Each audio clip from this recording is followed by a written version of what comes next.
અને એમાં સુંદર મજાની એક કથા હોય તો એ નૃગ રાજાની છે કે નૃગ રાજા જે છે એમને બ્રાહ્મણ હોય છે, એ બ્રાહ્મણની ગાય એક દિવસ એમના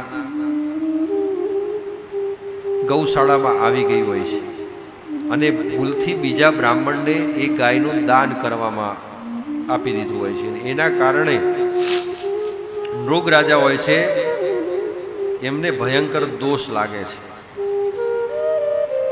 એટલે ભગવાન પોતાના પૌત્રોને રમાડતા હોય છે અને એમાં દડો એક કૂવામાં પડી જાય છે.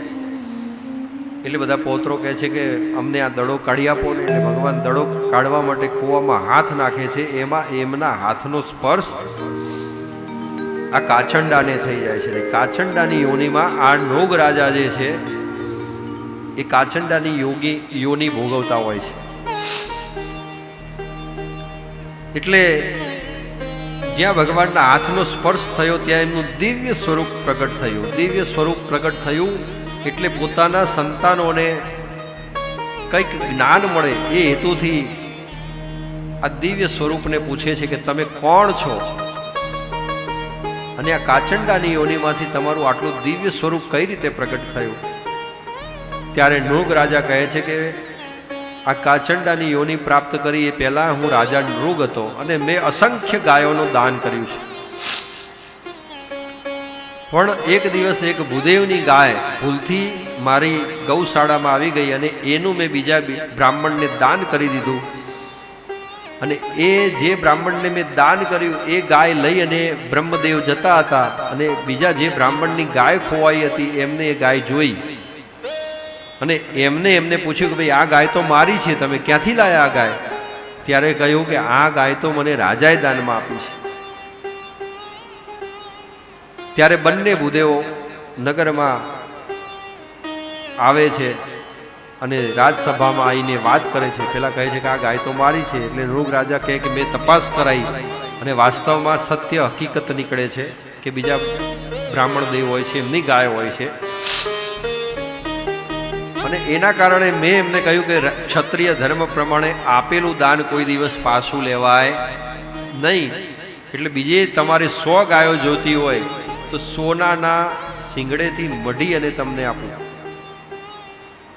પણ એ બ્રાહ્મણ દેવ સ્વીકારતા નથી કે આ ગાય મારા યજમાને મને આપેલી છે અને એનો શ્રેય થાય, એનું કલ્યાણ થાય એના માટે હું એનું પાલન પોષણ કરી રહ્યો છું.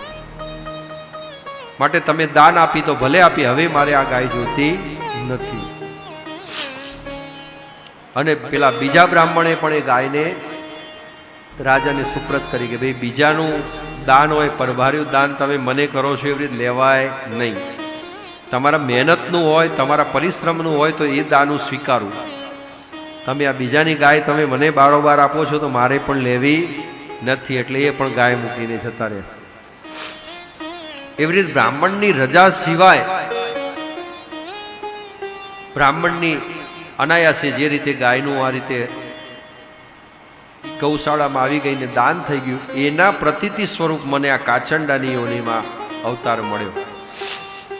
એટલે બ્રાહ્મણો એમના દીકરા જેટલા હોય છે પૌત્રો એમને સમજાવે છે, કહે છે કે જો જિંદગીમાં સુખી થવું હોય તો બ્રાહ્મણની રજા વગર કોઈ દિવસ બ્રાહ્મણનું ધન લેવું નહીં. બ્રાહ્મણની રજા સિવાય જો તમે બ્રાહ્મણનું ધન લીધું તો તમારી એક પેઢીનો નાશ થાય છે. અને બળજબરીથી જો બ્રાહ્મણનું ધન લીધું તો 7 પેઢીનો નાશ થઈ જાય છે. માટે બળજબરીથી કોઈ દિવસ કોઈ બ્રાહ્મણનું ધન લેવું નહીં. બ્રાહ્મણથી ચેતતું રહેવું, બ્રાહ્મણનો અપરાધ કરવો નહીં, બ્રાહ્મણનો દ્રોહ કરવો નહીં. બ્રાહ્મણ જો કોઈ શ્રાપ આપી દે તો એ શ્રાપ પણ લાગી જાય છે. માટે બ્રાહ્મણના શ્રાપથી હંમેશા બચવું. આવું બધું ભગવાન જે છે એ પોતાના પૌત્રોને સંતાનોને સમજાવે છે. અને એવી રીતે નૃગ રાજા જે છે એ પોતાના દિવ્ય ધામ સ્વર્ગમાં પછી સ્વર્ગના વિમાનો આવે છે અને નૃગ રાજાને લઈ જાય છે.